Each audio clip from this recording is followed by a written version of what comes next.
ফিরলাম বিরতির পর। চীন আমাদের শত্রু নয়, কংগ্রেস নেতা শ্যাম পিত্রোদার মন্তব্যে আরো একবার বিতর্ক। পাল্টা কংগ্রেসের বিরুদ্ধে তোপ দেখেছে বিজেপি। গোটা বিষয়টি নিয়ে কথা বলবো। টেলিফোন লাইনে জুটছেন আমাদের বার্তার সম্পাদক দেবব্রত চক্রবর্তী। দেবব্রত, আসলে বর্তমানে গোটা দেশ জুড়ে প্রধানমন্ত্রী নরেন্দ্র মোদীর সদ্য আমেরিকা সফর করে আসা নিয়ে বেশ একটা তোমার ইতিবাচক সাড়া পড়েছে। বিশেষজ্ঞদের মতে একেবারে ভারতকে বন্ধু তথা প্রধানমন্ত্রী নরেন্দ্র মোদীকে ট্রাম্প সার্বিক ক্ষেত্রে ঢেলে দিয়েছেন। এই অবস্থায় নতুন একটি বিতর্ক তৈরি হয়েছে কংগ্রেস নেতার বক্তব্যে। চীন ভারতের শত্রু নয়, চীনের থেকে ভারতের কোনো ক্ষতি হওয়ার সম্ভাবনা রয়েছে বলে মনে হচ্ছে না, বিস্ফোরক মন্তব্য করেছেন কংগ্রেস নেতা শ্যাম পিত্রোদা। ইন্ডিয়ান ওভারসিজ কংগ্রেসের প্রধান এর আগেও কিন্তু একাধিক বিতর্কিত মন্তব্য করেছেন, যার জন্য তাকে সমালোচনাও করতে হয়েছিল। আবার এবার এই চীন ভারতের শত্রু নয় এই মন্তব্য যখন করেছেন, তখন বিষয়টিকে কিন্তু সাধারণ মানুষ থেকে শুরু করে অন্যান্য রাজনৈতিক বিশেষজ্ঞ মহল ভিন্ন ভাবে নিচ্ছে। তোমার যে বিষয়টা এখন উঠে এসছে, যে যেহেতু প্রধানমন্ত্রী মোদী একটা গুরুত্বপূর্ণ সফল আমেরিকা সফর করে এসছে, এক্ষেত্রে যেহেতু এই মোদীর এই সফলতায় সর্বত্র একটা ইতিবাচক সাড়া পড়েছে, আলোড়ন করেছে, সেই বিষয়টাকে ঢাকতে, সেই বিষয়টাকে ধামাচাপা দিতে রাজনৈতিক ভাবে এবার কংগ্রেস চীনকে হাতিয়ার করেছে। এই অবস্থায় তার মন্তব্য নিয়ে কিন্তু নানা একটা বিতর্ক তৈরি হয়েছে। এই প্রশ্নের জবাবে বিস্ফোরক মন্তব্য করে বসলেন এমন তোমার পিত্রোদা। সেই প্রসঙ্গ উল্লেখ করে পিত্রোদাকে প্রশ্ন করা হয়েছিল, মোদি ট্রাম্প একজোট হয়ে কি চীনা আগ্রাসন রুখতে পারবেন? এই প্রশ্নের জবাবে বিস্ফোরক মন্তব্যটি করেন পিত্রোদা। তার কথায় চীন আমাদের ক্ষতি করতে পারবে এমন কোনো সম্ভাবনা নেই বা বিষয় নেই। আসলে আমেরিকার স্বভাব হলো কোনো একটি দেশকে শত্রু হিসেবে দাগিয়ে দেওয়া। এই নিরিখেই চীনের সঙ্গে ভারতের শত্রুতার কথা উঠে আসে। এখানেই শেষ নয়, একটু থেমে বর্ষিয়ান কংগ্রেস নেতা এই পিত্রোদা আরো বলেন, এখন যুদ্ধ নয়, প্রত্যেক দেশের উচিত একজোট হয়ে এগিয়ে চলা। আমরা প্রথম থেকে চীনের প্রতি যুদ্ধদেহী মানসিকতা পুষে রেখেছি, এই মানসিকতা থেকেই শত্রু তৈরি হয়। তিনি আরো বলেন, আর সরকার দেশের অন্দরে সমর্থন জোগাড় করে এই মানসিকতা বদল করা দরকার।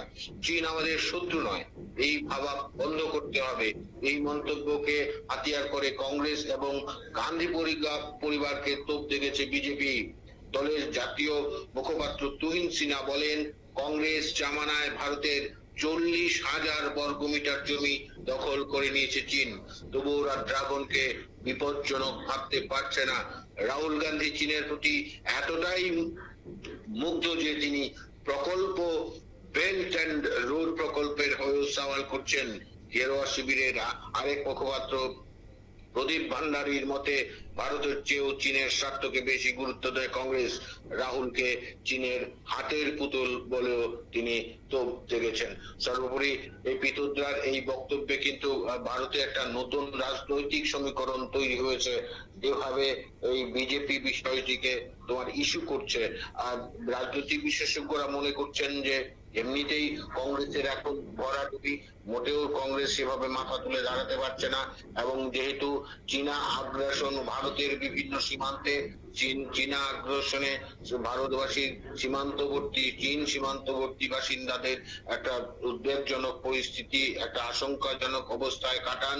এই পরিস্থিতিতে এই তোমার পিত্রোদার এই চীনের হয়ে তোমার সওয়াল করা একটা কংগ্রেসের যে রাজনৈতিক স্বার্থ তা পূর্ণ হতে পারে।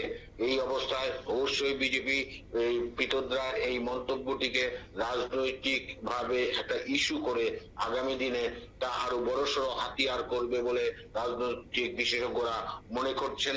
তবে যে একটা বিষয় বলতে হয়, আমরা কিন্তু প্রায়শই শুনি বিভিন্ন সীমান্তে চীন বারবার একটা তোমার সমস্যা তৈরি করার চেষ্টা করছে।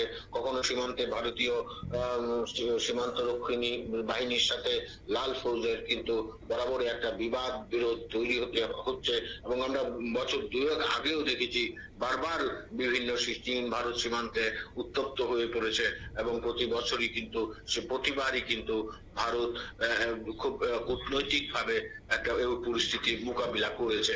এই অবস্থায় এই কংগ্রেস নেতা বিতোদ্রার এই মন্তব্যে অবশ্যই যে বিজেপি একটা খোরাক হিসেবে, রাজনৈতিক খোরাক হিসেবে বিষয়টিকে গোটা দেশবাসীর সামনে তাদের ফায়দা তুলতে, রাজনৈতিক ফায়দা তুলতে হাতিয়ার হিসেবে ব্যবহার করবে তা বলার অপেক্ষা রাখে না। তবে 40,000 বর্গমিটার জমি দখল করে নিয়েছে বলে চীন